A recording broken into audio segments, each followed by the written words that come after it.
దేవ మా మీద ఏ దుష్టుడికి అధికారం లేదని గ్రహించటకు సహాయం చేయండి దేవ మీరు మాకు ఇచ్చిన ప్రతి అధికారము మేము గ్రహించి వాడుకుంటూ మమ్మల్ని బలపరచమని ప్రార్థన చేసి యేసుక్రీస్తు వారి నామములో అడిగి పెట్టుకుంటున్నాం. మనం వాక్యం చూద్దాము. మత్తయి వార్త 7వ అధ్యాయము 29వ వచనం. బైబిల్ నేను అనుకోండి ఒక నిమిషం. మత్తయి 7:29. ఆయన వారి అధికారం గల వారి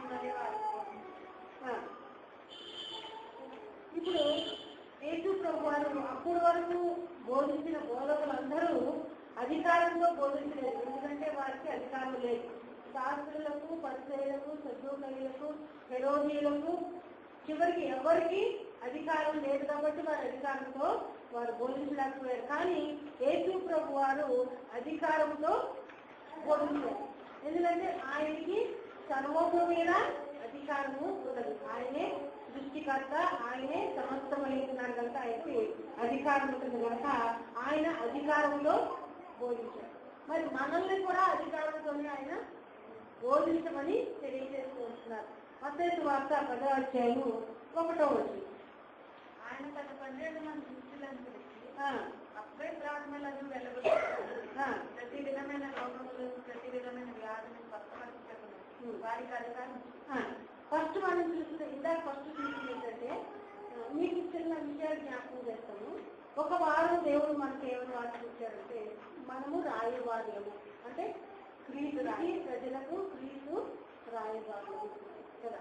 తర్వాత మనము ఎప్పుడు రాయబారులుగా ఉండగలుగుతామంటే మనం ఆయనను అప్పగించుకున్నప్పుడు రాయబారులుగా ఉండగలుగుతాం. మరి ఈ రోజు దేవుడు మనకి ఏమంటున్నారంటే మరి రాయబారులుగా ఉన్న ప్రతి ఒక్కరికి అధికారము ఉంటుంది అనేది మనకి వాళ్ళు తెలియజేస్తున్నారు. మనం ఇందాక చదువుకున్నప్పుడు ఆయన అధికారంతో బోధిస్తాం కదా. 10వ అధ్యాయం 1వ వచనంలో మరి ప్రతి విధమైన వ్యాధిని స్వస్థపరచుటకును, ప్రతి విధమైన రోగమును స్వస్థపరచుటకును, అపవిత్రాత్మలను వెళ్ళగొట్టటమును వారికి అధికారం ఇచ్చారు. వారికి అంటే శిష్యులకు అధికారం అంటే మనకి కూడా అధికారం ఇచ్చారు. దేని మీద అధికారం ఇచ్చారు? వ్యాధిని వెళ్ళగొట్టడం కొరకు, రోగమును వెళ్ళగొట్టడం కొరకు, దెయ్యములను వెళ్ళగొట్టడం కొరకు మనకి కూడా దేవుడు అధికారం. మనము అంటే ఎవరెవరికి అధికారం ఇచ్చారు? మనము అంటే ఎవరెవరికి అధికారం ఇచ్చారు? ఎవరు ఆయనకు అప్పగించుకున్నారో వారికి అధికారం ఇవ్వకూడదు. ఎవరు ఆయన వాక్యాన్ని అనుసరించి నడుస్తున్నారో వారికి అధికారం ఇవ్వబడుతుందని మనం చూస్తూ ఉంటాం.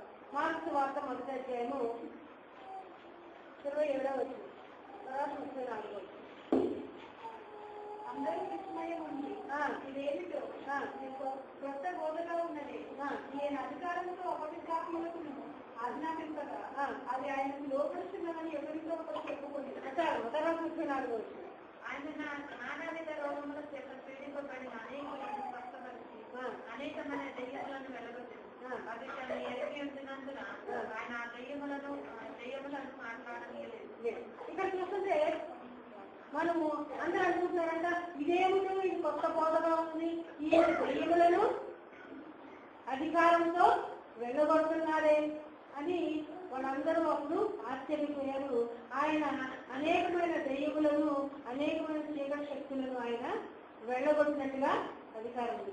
ఆయన ఒక్క దెయ్యాన్ని కూడా మాట్లాడడం లేదు.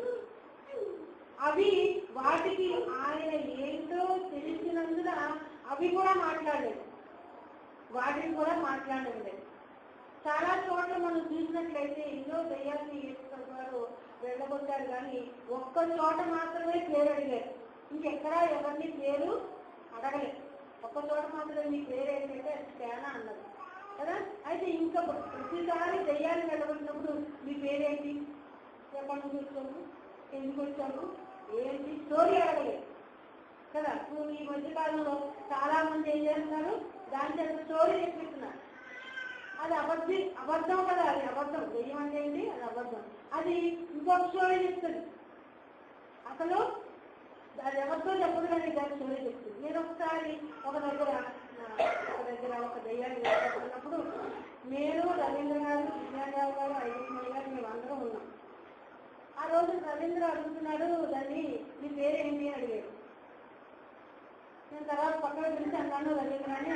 రవీంద్ర దాని పేరేంటో అది చెప్పడం కాదు, అది అబద్ధం చెప్తుంది, వేరే ఏదో చెప్తుంది, దాని పేరేంటో నువ్వు చెప్పాలన్నా. దాని పేరేంటో ఎవరు చెప్పాలి కదా, మనం చెప్పాలి. దాని పేరేంటో మనం దాన్ని అధికారులతో వెళ్ళగొట్టాలి, దాని పేరేంటో మనం చెప్పాలి, దాని స్థలం ఎక్కడో కూడా మనము చెప్పాలి కదా. మరి కనుక మరి మనకి దేవుడు అపవిత్రాల మీద అధికారం ఇచ్చారు. వాటికి మనం భయపడిపోయి కంగారు పడిపోయి వాటికి మనము దాసోహం అయిపోకూడదు. రోగముల మీద, వ్యాధుల మీద, సమస్యల మీద దేవుడు మనకి అధికారం ఇచ్చారు. ఆయనకు అధికారం ఉంది, మనకి కూడా అధికారం ఉంది. మరి మీకు చిన్న జోక్ చెప్తాను. మనం మేము ఒక దగ్గరికి వెళ్ళాం. అక్కడ ఒక చిన్న బాబు 2 years అంతే. ఆ బాబుకి ఇంకా నచ్చే మాట్లాడలేదు. ఆ బాబు ఏమంటున్నాడంటే, సాతాను వస్తే సంతా తొక్కేస్తా యాక్షన్ చేసి ఎగిరెగిరి మరి గురుకుగా చేస్తున్నాడు. ఇట్లా తొక్కేస్తా, అట్లా దన్నేస్తా, ఇట్లా కొట్టేస్తా, వెళ్ళిపోతాది అని చెప్తున్నాడు. 2 years అది ఇప్పుడు మనం చాలా చెప్పాలి. నా వెనకాల వచ్చింది, నా వెనకాల ఇది వచ్చింది, అది నన్ను అది భయపెట్టేసింది, నన్ను ఇది చేసిందని మనం అనడానికి లేదు. ఎందుకంటే మనకి అథారిటీ ఉన్నదని మనం తెలుసుకోవాలి. దాన్ని వెళ్ళగొట్టడం కొరకు, దానిని తొక్కివేయడం కొరకు ఇన్ని కూడా అర్థం చెప్తుంది. ఒక రోజు చెప్తుంది నాకు, ఏమని చెప్తుంది, కడుపులో నొప్పి వచ్చింది. కడుపులో నొప్పి అంత నాకు నెక్స్ట్ డే వచ్చింది. కడుపులో నొప్పి ఎందుకు వచ్చావు, కొట్టేస్తా జాగ్రత్త, ఏ చేయడం చెప్పేస్తా అంటారు.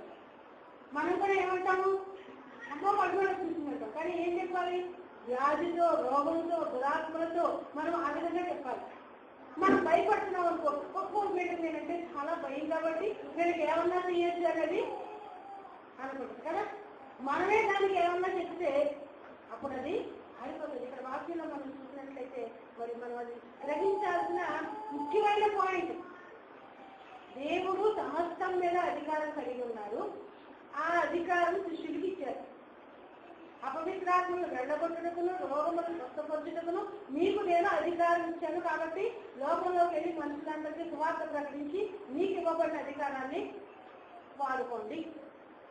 అది ఈ రోజు మనకందరికీ కూడా ఇవ్వబడింది. దీన్ని మనం తీసుకోవాలి అంటే మనము ఆయనకు అప్పగించుకోవాలంటే ఇవ్వాలి కదా. ఇంకా కొన్ని చిన్న రిఫరెన్స్ మీకు చూపించి ముగించేస్తాను, కానీ ఇది మీరు కలిగి ఉండాలని నేను కోరుతూ ఉంటున్నాను. మరలా మనం చూద్దాము జాన్ 14:12. జాన్ 14:12. నేను తగ్గించుకు వెళ్తున్నాను కనుక నేను చేయు క్రియలు నా ఇంటి విశ్వాసం నుంచి వాడును చేయను. వాటికంటే మరి గొప్పవి అతను చేయడని మీతో నిశ్చయంగా చెప్పుచున్నాను. ఇక్కడ చూస్తుంటే అక్కడ ఎవరు చెప్పారో మాట్లాడితే యేసు ప్రభు వారు చెప్పారు. ఎవరికి చెప్పారు, మనకే చెప్పారు. ఏమని చెప్పారంటే, నేను ఏమి క్రియలు చేశానో మీరు కూడా అవే క్రియలు చేస్తారు. ఏసయ్య ఏమి క్రియలు చేశారు చూద్దామా, మత్తయి సువార్తలోకి వెళ్దాం. ఒకసారి మత్తయి సువార్తలో అందరం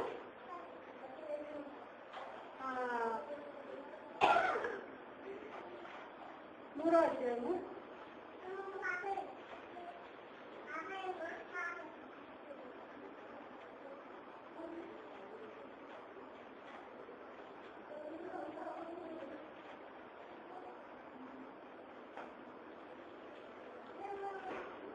4వ అధ్యాయము 23వ వచనంలో, యేసు వారు సమాజ మందిరములలో బోధించుచు రాజ్యమును, దేవుని రాజ్యమును గురించిన సువార్తను ప్రకటించుచు ప్రజలలోని ప్రతి వ్యాధిని, రోగమును స్వస్థపరచుచు గలిలయ ఎందంతటను సంచరించెను. ఆయన కీర్తి సిరియా దేశమంతటా సంచరించెను. నానా విధములైన రోగముల చేతను, వేదనల చేతను పీడింపబడిన వ్యాధిగ్రస్తులందరినీ, దయ్యము పట్టిన వారిని, చాంద్ర రోగులను, పక్షవాయు గలవారిని ఆయన యొద్దకు తీసుకుని రాగా ఆయన వారిని స్వస్థపరిచెను. ఇక్కడ చూసినట్లయితే కొంత లిస్ట్ ఉన్నది. ఆయన ఈ లోకంలో ఏమి చేశారు అనేది చెప్తుంది కదా. ఇప్పుడు మన యోహాను సువార్తలో మనం చూసినట్లయితే 14:12 చూసినట్లయితే నేను ఏమేమి చేశానో అవన్నీ మీరు కూడా కదా. మరి వేదంలో ఉన్న వాళ్ళకి మనము దేవుని వాక్యాన్ని ప్రకటించగలుగుతాం. నానావిధ రోగులు ఉన్న వారికి మనము సువార్తను ప్రకటించగలుగుతాం. సాంద్ర రోగులకు, పక్షవాయువు గల వారికి మనము దేవుని యొక్క వాక్యాన్ని ప్రకటించగలుగుతాం. రాత్రి నాకు ఒక ఫోన్ కాల్, రాత్రి 11 తర్వాత ఒక ఫోన్ ఏంటంటే నాంపల్లి అనే గ్రామంలో తెలిసింది. మరి చిలకమరికి దగ్గరగా ఉండే నాంపల్లి గ్రామంలో ఒక అమ్మాయికి చాలా కాలంగా పిడుసు వ్యాధి. అయితే ఆమెకి ఆ వ్యాధి గురించిన కొన్ని విషయాలు తెలుసుకోవడం కొరకు ఒక మిషన్ తలక పెట్టేశారట. నైట్ అంతా ఆ మిషన్ పెట్టిస్తారట. అది ఏం మిషన్ నాకు తెలియదు కానీ అది పెట్టించేస్తారట. అది పొద్దున్న తిరిగి తీసినప్పుడు దాని రిపోర్ట్ అందులో వస్తుందట. ఆ రిపోర్ట్ చూస్తే ఆమెకి దేని వల్ల ఆ వ్యాధి వచ్చింది అనేది అక్కడ డయాగ్నోస్ అవుతుంది. అప్పుడు ట్రీట్మెంట్ ఇస్తారు కనుక ప్రార్థన చేయమని రాత్రి అడిగారు. ప్రార్థన చేశారు పుష్ప అనే ఆమె కుమార్తె. అయితే మరి అప్పుడే ప్రార్థన చేస్తున్నప్పుడే బైబిల్లో ఒక వాక్యాన్ని దేవుడు నాకు గుర్తుకొచ్చారు. మూర్ఖ రోగులందరినీ ఆయన స్వస్థపరిచారు. వాక్యంలో ఉంది కదా. మూర్ఖ రోగం ఒక దురాత్మ నుండి వస్తుందని అక్కడ దేవుడు చెప్పారు. మూర్ఖ రోగులందరికీ అక్కడ స్వస్థత ఉందని దేవుడు చెప్పారు. వెంటనే నేను ఆ పాయింట్స్ పట్టుకుని ప్రార్థన చేశాను. మరి ఆమెకి నార్మల్ రిపోర్ట్ రావాలని ప్రార్థించారు కదా. దేవుడు మనకి ఒక వాక్యాలు ఇచ్చారు. ఆ వాక్యాలు ఎప్పుడు మన హృదయంలో రాస్తుంటారు. ఏమని రాస్తుంటారంటే దేవుడు మరి శిష్యులందరినీ పిలిచి వాళ్ళకందరికీ అధికారం ఇచ్చారు అనే వాక్యం. మత్తయి వార్త 10వ అధ్యాయం 1 అలా గుర్తుంచుకోవాలి. ఏమనిచ్చారు? మీరు వెళ్ళండి, వార్తను ప్రకటించండి, అదే సమయంలో దెయ్యాలు వెళ్ళగొట్టండి, అదే సమయంలో రోగులు బాగు చేయండి, అదే సమయంలో వ్యాధులందరినీ బాగు చేయండి అని అధికారం. ఇంకో చోట అధికారం ఇచ్చారు. యోహాను 14:12 ఎక్కడైనా గుర్తుపెట్టుకోవాలి. ఇక్కడ నేను ఏమేమి కార్యాలు చేశానో వాడు అన్నింటినీ చేయడానికి నేను అధికారం ఇచ్చాను. అవే కాదు, వాటికంటే ఎక్కువ చేయడానికి కూడా నేను మీకు అధికారం ఇచ్చాను. ఇప్పుడే దేవుడు నాకు రిఫరెన్స్ జ్ఞాపకం చేస్తున్నారు. మనం జస్ట్ ఈ మాట చెప్తుంటే నాకు గుర్తొస్తుంది. అది లూకాలో ఉంటుంది. చూద్దామా? లూకా 10:19 అనుకుంటున్నాను నేను. ఒకసారి చూద్దాం. 10:19 మరి 19 కదా. లూకా 10:19 చదువున్నాను. ఇదిగో పాములను కేవలం శత్రువు బలవంతుని మీద అధికారం అనుగ్రహించి ఏది మీకెంత మాత్రమే హాని చేయదు. ఇక్కడ చూసినట్లయితే మరి ఇక్కడ దేవుడు ఏం చెప్తున్నారంటే పాములను, తేళ్లను, తొక్కుటకును, శత్రువు బలము అంతటి మీద నేను మీకు అధికారం ఇచ్చాను, ఏది మీకేమి కదా. మరి చాలా మంది అనుకుంటారు, అబ్బో మేము దాన్ని ఎడగొడితే అది మళ్ళీ తిరిగి మన దగ్గరికి వస్తుంది. పొద్దున్న ఎడగొట్టి వస్తే సాయంత్రానికి మా ఇంటికి వచ్చేస్తుంది కదా. ఇవాళ అది దాన్ని ఎడగొట్టొస్తే ఇంకో రోజు మమ్మల్ని ఇబ్బంది పెడతాదని అనుకుంటారు కదా. కానీ వాక్యం చెప్తుంది, అది దృష్టికి పెట్టే భయం. వాక్యం ఏమని చెప్తుందంటే ఇదిగో అది ఏది మీకు ఏది కానీ చెయ్యదు. ఎవరికి చెప్పారు ఈ మాట? దేవుడు పైన వచనంలో 17వ వచనంలో చూద్దాం. ఆ 70 శిష్యులు సంతోషంగా తిరిగి వచ్చి దెయ్యములు కూడా నీ నామమున నాకు లోబడుచున్నామని చెప్పగా ఆయన సాతాను మెరుపువరి ఆకాశం నుండి పడుతుంది.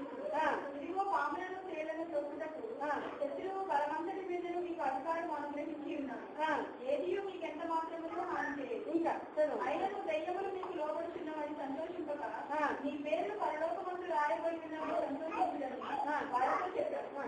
ఇంకా మనం చూసినట్లయితే మరి ఆ 70 మంది శిష్యులు అంటే ముందు 10 మంది. మత్తయి సువార్త 10వ అధ్యాయము 1వ వచనంలో మనం చూస్తే 10 మంది శిష్యులకి చెప్పారు. ఆ తర్వాత 70 మంది శిష్యులకి చెప్పారు. ఆ తర్వాత అపోస్తుల కార్యాలు 2వ అధ్యాయంలో 120 మంది శిష్యులకి చెప్పారు. ఇప్పుడు ఈ రోజున ఆయన శిష్యులందరికీ, ఆయన బిడ్డలందరికీ ఆయన ఏం చెప్తున్నారు? దెయ్యములు మీకు లోబడుతున్నాయని సంతోషించదు, కానీ మీ పేర్లు పరలోకంలో ఉన్నాయని సంతోషించుడి అని అక్కడ రాయబడిందని చెప్తున్నారు. పోయిన వారంలో ఒక సంఘటన జరిగింది. పోయిన మరి చర్చిలో ఓపెన్ గా చెప్తున్నాను ఆ మాట కనుక మరి ఆ కుటుంబస్తులు ఏమనుకోవద్దు. పోయిన సోమవారం నేను నాకు ఒక ఫోన్ కాల్ వచ్చింది, 10:30-11 గంటలకు ఫోన్ కాల్ వచ్చింది. చంద్రయ్య చాలా తొందర చేస్తున్నాడు అని ఫోన్ వచ్చింది. వెంటనే ఫోన్లోనే ప్రార్థన చేసి ఆ దురాత్మను బయట చేసి నేను బయటకు వెళ్ళిపోయాను. తిరిగి నేను మళ్ళీ తిరిగి వస్తూ ఉండగా నాగోకి వస్తుండగా మళ్ళీ ఫోన్ చేశారు, అమ్మ మళ్ళీ నాన్న తొందర చేస్తున్నారు, మేము ఇంటికి వచ్చేస్తాను, సరే వచ్చేసేయండి నేను ప్రార్థన చేస్తానని చెప్పి వాళ్ళు రాకముందే ఆ దురాత్మ అతన్ని వదిలిపెట్టి అతను కాముగా ఉండాలని ప్రార్థన చేశారు. ఎందుకంటే నేను నాగోల్లో ఉన్నాను, వీళ్ళు ఎల్బీ నగర్ లో ఉన్నారు. వాళ్ళు ఇంటికి రాకముందే ఆ దురాత్మను క్యారీ చేస్తూ అతను ఇక్కడ వరకు రాకుండా సంఘంకి ఇంటి దగ్గర ఉండగానే దురాత్మతో వదిలిపెట్టేయాలని కారులో వీళ్ళందరూ మాట్లాడుకుంటూనే ఉన్నారు. నేను ప్రార్థన చేస్తూనే ఉన్నాను. సరే వస్తారని చాలా చెప్పాను, తర్వాత రావట్లేదు. అప్పుడు నేను అడిగాను, ప్రభువా మరి ఇంతకు ముందు ఎడగొట్టాను కదా, ఇంతకు ముందు ఆ దురాత్మను అతని నుంచి ఎండగొట్టాను కదా, అది మళ్ళీ ఎందుకు వస్తుంది అతనిలోకి, మళ్ళీ ఎందుకు కంపేర్ చేస్తుంది ప్రభు అని నేను అడిగాను. నేను ప్రభువుని అడిగితే ప్రభు నాతో ఏమన్నారంటే, వాళ్ళు దానికి మరలా వర్షిప్ చేశారు, అందుకే అది వచ్చింది. వాళ్ళు దానికి ఏం చేశారు, మరలా తిరిగి బోనాలు ఎక్కుతున్నారు. నాకు డైరెక్ట్ గా ప్రభు చెప్పారు, ఒకరు చెప్పక్కర్లేదు. ఎవరు చెప్పారు? ప్రభు చెప్పారు. మళ్ళీ బోనాలు చేశారు, అందుకే దురాత్మ వచ్చిందండి. నేను కన్ఫర్మేషన్ కోసం మళ్ళీ ఎల్బీ నగర్ కోసం ప్రార్థన చేసి ఫోన్ చేసి అమ్మ ఏమైంది అంటే మళ్ళీ బోనాలు వేస్తారు. దురాత్మకి ముఖ్యాలు మళ్ళీ ఏం చేస్తుంది, వస్తుంది. తల్లిని ఏం చేస్తుంది, మళ్ళీ వచ్చిందంటే మళ్ళీ తల్లిది ఏమైతుంది కదా. కనుక మనము గుర్తుపెట్టుకుందాం, సంఘస్థులుగా, దేవుని నమ్మిన బిడ్డలుగా, దేవుని దగ్గరికి వచ్చే వాళ్ళుగా కదా, మనము ఆయనకు అప్పగించుకుంటే ఏ దురాత్మ మన దగ్గరికి రాదు, ఏది మనం ఏం చేయాలి కదా. ఇంకా దానికి మనం ఏమన్నా చేస్తాం, నేను ఎందుకు చెప్పే డైలాగే, మనమే దానికి ఏమన్నా చేస్తాం కానీ అది మనకేమి, మనం దానికి ఏం చేయగలుగుతాం చెప్పండి, పాతాళంలో పెట్టేయగలుగుతాం కదా. దాని యాక్టివిటీస్ అన్నింటినీ బ్రేక్ చేయగలుగుతాం, దాని ఆలోచనలన్నింటినీ మనము విరగొట్టగలుగుతాం, అది తెచ్చిన డ్యామేజ్ మనము, అది తీసుకొచ్చిన నష్టాన్ని మనం వెళ్ళగొట్టేయగలుగుతాం. అటువంటి అధికారం ఎవరికి? ఎవరైతే ఆయన్ని నమ్మి ఆయన నామంలో బాప్తిసం తీసుకుని ఎవరైతే ఆయన కొరకు తమ జీవితాలు జీవిస్తూ ఉంటారో. చాలా మంది అంటారు నేను నమ్మేశాను కదా నాకు అధికారం ఉంది, చాలా మంది అంటారు నేను నమ్మి బాప్తిసం తీసుకున్నాను కదా నాకు అధికారం కదా. చాలా మంది ఏమంటారంటే నేను నమ్మాను, బాప్తిసం తీసుకున్నాను, దేవుని కొరకు ప్రతి రోజు నా జీవితాన్ని జీవిస్తూ ఉన్నాను కనుక అధికారం కదా. శిష్యులు నమ్మి కొంతమంది వదిలేశారు, చాలా మంది నమ్మి బాప్తిసం తీసుకుని వెనక్కి వెళ్ళిపోయారు. ఇంకా చాలా మంది నమ్మి బాప్తిసం తీసుకుని ఆయనతో పాటు కంటిన్యూ అయ్యారు, ఆయనకులాగే జీవించారు.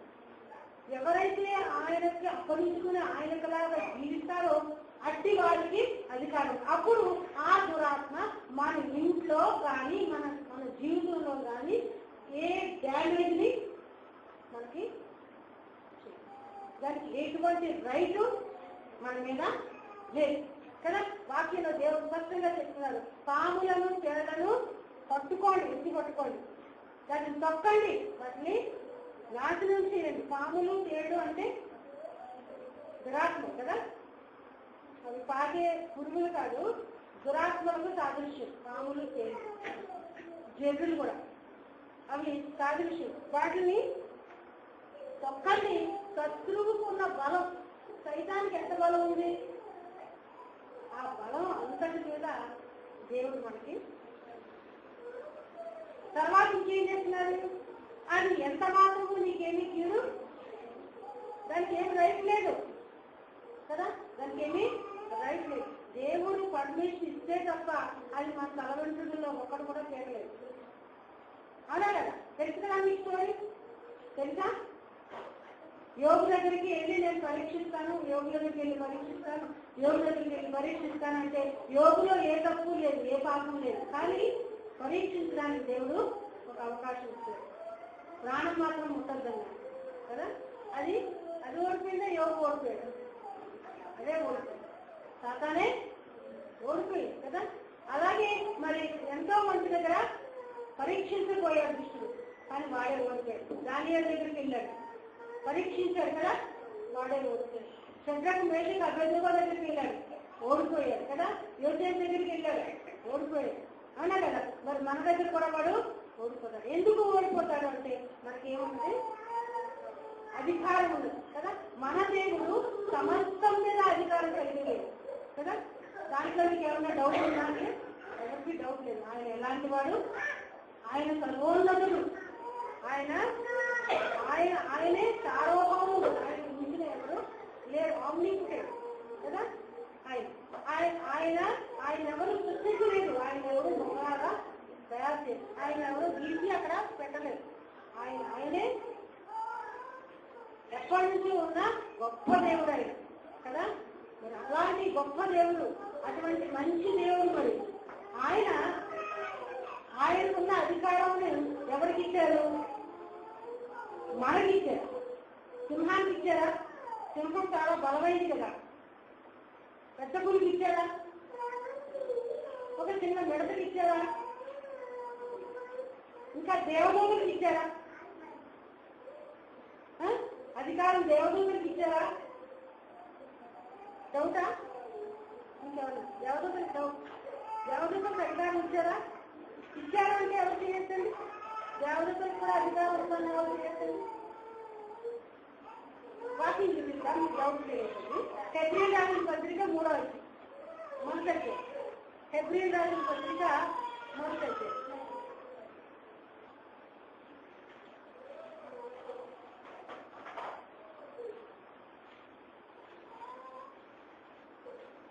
మొదటి అధ్యాయం మనం చదువుకుందాము. నేను చదువుతాను 13-14 వచనాలు నేను చదువుతాను. హెబ్రీ మొదటి అధ్యాయం 13-14. అయితే నేను నీ శత్రువులను నీకు పాదపీఠముగా చేయ వరకు నా కృపాసన కూర్చుండుము అని దూతల్లో ఎవరి కూర్చేనను ఎప్పుడైనాను చెప్పినా. వీరందరూ రక్షణ అనే స్వాస్థ్యమును పొందబో వారికి పరిచారం చేయడమే పంపబడిన సేవకులైన ఆత్మలు కారా. పరలోకంలో ఉన్న దేవదూతలందరూ మరి వారు రక్షణ అనే వాక్యం అంటే దేవునిని నమ్ముకుని ఆయన నామంలో పాపం నుంచి విడుదల రక్షణ పొందుతున్న వారికి పరిచారం చేసే సేవకులైన ఆత్మ. దూతలకి చాలా మరి ఒక్క దూత ఒక రోజులో 186,000 మందిని చంపినట్టుగా వాక్యం మనం చూస్తాం. ఒక దూత ఒక రోజులో 186,000 మంది శత్రువులు చంపినట్టుగా. మరి అంత బలమైన దూత ఎవరికి పరిచారం చేస్తుంది? రక్షణ పొందిన వారు కదా. రక్షణ పొందిన వారికి దూత ఏం చేస్తుంది? ఇప్పుడు అధికారం దేవుడు ఎవరికి ఇచ్చాడు? మనకే ఇచ్చాడు. మనకే అంటే ఇక్కడ ఉన్న అందరికీ ఉందా అంటే మీరే చెక్ చేసుకోండి. మీకు అధికారం ఉందా? మీకు అధికారం ఉంటే వాడుకోండి కదా. సాధారణంగా ఇంట్లో పెద్దవాళ్ళకి అధికారం ఉందంట, లేకపోతే ఆఫీస్లో ప్రిన్సిపల్ గారు, స్కూల్లో ప్రిన్సిపల్ గారు, ఆఫీస్లో హైరాలు గారికి, లేకపోతే మన సీఎం గారికి, గవర్నర్ గారికి వీళ్ళకి అధికారాలు ఉన్నాయని మనం అనుకుంటాం కదా. అధికారాన్ని మనం ఏం చేస్తాం? లోబడతాం కదా. లోబడి విజేతతో మరి అధికారాన్ని మరి గౌరవిస్తాం. కానీ ఈ రోజున ఒక సీఎంకి లేని అధికారం మనకుంది తెలుసా మీకు? ఒక సీఎంకి లేని అధికారం మనకుంది. ఒక సీఎంకి లేనటువంటి ప్రొటెక్షన్ మనకుంది. అంటే మనం ఎంత శ్రేష్ఠులమో దేవుడు వాక్యం చెప్తుంది. మీరు శ్రేష్ఠులు, అనేకమైన శిక్షకుల కంటే మీరు శ్రేష్ఠులు. కనుక దేవుడు ఆ విధంగా మనల్ని చేశారు, ఆ విధంగా మనల్ని ఉంచారు, ఆ విధంగా మనల్ని బలపరుస్తున్నారు. మనం శ్రేష్ఠులము, మనం ఎంతో ఉన్నతమైన వారు. మన వెంట్రుకల్లో ఒక్క వెంట్రుక రావాలన్నా ఆయన పర్మిషన్ కావాలి. ఆయన పర్మిషన్ లేకుండా దుష్టుడు మనల్ని ఏమీ చేయలేదు. కనుక ఇట్టి అధికారం ఇచ్చిన దేవుని మనము ఎల్లవేళలా సమీపిస్తూ ఉండాలి. మత్తయి వార్త 7:29 తొందరగా తీసుకుందాం. మత్తయి వార్త 7:29.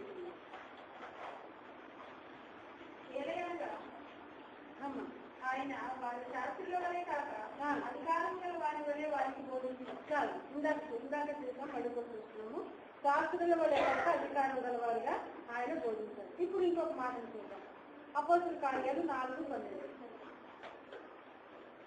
అపోస్తుల కార్యాలు 4:12. మరి ఎవరి వలన రక్షణ కలగదు, ఈ నామమునే మనం రక్షణ పొందగలనని కానీ ఆకాశం క్రింద మనుషులలో ఇవ్వబడిన మరి ఏ నామమున రక్షణ పొందలేము అని. 4:12. ఇంకా చూడండి. వారు పేతురు యోహానుల ధైర్యం చూసినప్పుడు వారు విజయమైన పాపములను గ్రహించి ఆశ్చర్యపడి వారు యేసుతో కూడా ఉండిన వారిని గుర్తించి స్వస్థత పొందిన ఆ మనుషులు వారితో కూడా నిలిచియుట చూసి ఏమీ ఎదురు చెప్పలేకపోయారు. ఇక్కడ ఈ 2 వాక్యాలు మనం కలుపుకుందాం. ఒక వాక్యం, మొట్టమొదటి వాక్య ప్రకారం ఏంటంటే యేసుక్రీస్తు వారు అధికారంతో బోధించారు. అలాగే మనం కూడా అధికారంతో బోధించే కృపను దేవుడు మనకి ఇస్తున్నారు. ఇంకొక మాట కూడా ఉంటుంది. మరి యేసుక్రీస్తు ప్రభు వారు ఏమని చెప్పారంటే, మిమ్మల్ని ఎవరైనా క్వశ్చన్ చేసినప్పుడు, మిమ్మల్ని ఎవరైనా ఏదైనా విషయాలలో గొడవ చేసినప్పుడు ఆ నిమిషంలోనే మీరు అధికారంతో ఏ విధంగా మాట్లాడతారో అనే మాటలు నేనే మీకు అప్పుడు ఇస్తాను. మీరు తొందరపడద్దు. ఎవరితో ఎప్పుడు ఎలా మాట్లాడాలో అధికారంతో కూడిన వాక్కు నేను ఇస్తాను అన్నారు. మత్తయి సువార్త 10వ అధ్యాయం 19-20 వచనాల్లో ఉంటుంది. మత్తయి సువార్త 10వ అధ్యాయము 19-20. వారు మిమ్మల్ని అప్పగించినప్పుడు ఎలాగో మాట్లాడుతున్నారు, ఏమి చెప్పుదు అని చింతింపకూడదు. మీరేమి చెప్పగలనో అది ఆ గడియలో మీకు అనుగ్రహింపబడదు. మీ తండ్రి అప్పుడు మీలో మాట్లాడుతున్నాడే కానీ మాట్లాడేవారు మీరు కాదు. సార్ అక్కడ చూసినట్లయితే మరి ఎవరన్నా మనల్ని పట్టుకున్నప్పుడు మనం ఏమి మాట్లాడాలి అనేది దేవుడు మనకి అప్పటికప్పుడు ఇస్తాడు. ఒక కొత్త వ్యక్తి మనం దగ్గరికి వచ్చినప్పుడు, లేకపోతే ఒక అధికారి దగ్గరికి ఏమి మాట్లాడాలని మనలో ఉన్న తండ్రి ఆత్మ మనకి. ఈ వారంలో ఒక వ్యక్తితో నేను మాట్లాడాను. ఆయన ఎవరంటే నాస్తికుడు, అంటే ఏ దేవుడు లేడు అని చెప్పే ఒక నాస్తికుడు. ఆయనతో నేను ఈ వారంలో ఒక 2.5 hours కూర్చుని మాట్లాడుతూ ఉన్నాను. ఆయన రాగానే నేను అనుకున్నాను, ఏం చెప్పాలి ప్రభు, ఎలా చెప్పాలి, నాకైతే చేత కాదు, నువ్వు మాట్లాడు ప్రభు అని నేను కూర్చున్నాను. నేను మాట్లాడుతూ ఉంటున్నప్పుడు దేవుడు చాలా విషయాలు ఆయనకి తెలియజేశారు. ఆయన హృదయంలో ఏమేమి క్వశ్చన్లు అయితే ఉన్నాయో ప్రతి క్వశ్చన్కి అవేళ 2.5 hours ఆన్సర్ ఆయనకి దొరికింది. అంటే మనలో ఉండే మాట్లాడే జ్ఞానము, మనలో ఉండే మాట్లాడే అధికారాన్ని కూడా దేవుడికి, దెయ్యాలు వెళ్ళగొట్టే అధికారం ఇచ్చారు, రోగాలను పుట్టుకొచ్చే అధికారం ఇచ్చారు, ఇంకా వ్యాధులను వెళ్ళగొట్టే అధికారం ఇచ్చారు, నానా విధమైన రోగములను వెళ్ళగొట్టే అధికారం ఇచ్చారు, వేదనలో ఉన్న వారికి మరి దేవుని వాక్యాన్ని చెప్పే అధికారం ఇచ్చారు. మనం ఎవరికైనా దేవుని వాక్యాన్ని బోధించేటప్పుడు ఎలాగా ఆయన బోధించారో అలా బోధించే అధికారం కూడా దేవుడికి. ఇదంతా ఎప్పుడు మనం పొందుకుంటాము అంటే ఆయనకు అప్పగించుకుంటాము కదా. కనుక మనకి ఏది తిరిగి హాని లేదు. చాలా మంది భయపడేది ఏంటంటే అది వచ్చి నా మెడ నొక్కేస్తుంది, అది వచ్చి నా మీద కూర్చుంటుంది, అది నాతోటి వస్తుంది శబ్దం చేసుకుంటూ, లేకపోతే ఎగురుకుంటూ గొంతు చేసుకుంటూ వస్తుంది, అలా వస్తుంది. ఏ దేనికి భయపడదు. ఎందుకంటే ఆ భయమే మీ దేవుడు కదా. మీలో ఉన్న క్రీస్తు బట్టి అధికారం వస్తుంది, మీలో ఉన్న క్రీస్తుని బట్టి అవి నీకు భయపడతారు. నువ్వు అక్కడికి వెళ్తున్నామంటే అవి ఆ స్థలానికి వెళ్ళేది. అమ్మ ఈయన వచ్చిందా, సరే ఈయన వచ్చిందంటే ఆమెతో పాటు ఏదో చేస్తారు. ఇంకేంటి మమ్మల్ని కాల్ చేస్తారా, ఆయన కాల్చక ముందే మేము నెమ్మదిగా జారిపోవడం బెటర్ కూడా ఏం చేస్తాయి, నెమ్మదిగా పక్కకి వెళ్ళిపోతాం కదా. ఒకసారి ఒక ఆమెకి ప్రార్థన చేస్తున్నాం, నేను ప్రార్థన చేస్తుంటే అది చర్చిలోకి వచ్చినప్పుడేమో ఆయన ఇచ్చింది. ఇప్పుడు చర్చిలోకి వచ్చినప్పుడేమో కుదిరిస్తున్నాము, రేడియో క్యాన్సర్తో చనిపోయేదాన్ని. చర్చిలోకి వచ్చినప్పుడు కుదిరింది, మరి చర్చిలోకి బయట వెళ్ళగానే పట్టేసింది. అప్పుడు అంటుంది, నేను దాక్కున్నానుగా, నీకు కనపడుతున్నా, నేను దాక్కున్నానుగా అంటాను. మాట్లాడుతుంది అంటే దాగుంటే కనపడుతుంది అది అనుకుంటే నేను దాగున్నాను బయటే ఉన్నాను అనుకుంటా కానీ కనుక మరి మనము మన జీవితం మిమ్మల్ని భయపెట్టడానికో మిమ్మల్ని ఏదో ఎంటర్టైన్మెంట్ చేయడానికో లేకపోతే బోధించడానికో నేను ఇక్కడ నిలవలేదు కానీ మరి దేవుడు పోయిన ఆదివారం మనకు చెప్పారు అధికారమును ఇస్తున్నాననే వాక్యం మనకి అధికారం కనుక మనకి ఇవ్వబడిన అధికారం మనం వాడుకోవడానికి క్రీస్తుకు విధేయులై క్రీస్తును మనలో కలిగి క్రీస్తుని మనము ఆరాధిస్తాం అప్పుడు మన దగ్గరికి వెళ్ళాం ఏదైనా దురాత్మను మళ్ళీ తిరిగి మనం తీసుకుంటే ఒక ఫోటో పెట్టి దాన్ని దండేసి దూపం వేసాం అనుకోండి వస్తుంది కూర్చుంటుంది మళ్ళీ అవ్వలేదు కనుక మనం వాటన్నింటికి ప్రతి చెప్పి మన ప్రభువుకి నమస్కారం పెడుతున్నాం పది సమయంలో మనం ప్రార్థన చేస్తున్నాం ప్రార్థన చేస్తున్నాం ఇది అందరూ ఒక్కరు ప్రార్థన చేస్తున్న విధికరందరూ ప్రభావ నన్ను క్షమించగలదుగా ప్రభావ నేను ఏ దురాత్మకు నేను భయపడని ప్రభావ చెప్పినాను నీకే నేను భయపడతాను ప్రభావ నీ ఎందుకు భయపడితే కలిగి ఉంటాను ప్రభావ దేవా నీ చిత్తాన్ని నెరవేరుస్తాను ప్రభావ ప్రభావాన్ని కొరకు లోపడతాను ప్రభావాన్ని కొరకు జీవిస్తాను ప్రతి ఒక్కరు ప్రార్థన చేస్తున్నాను ప్రతి ఒక్కరు ఆయన సంజల సకల కుమారులకు ముందుకు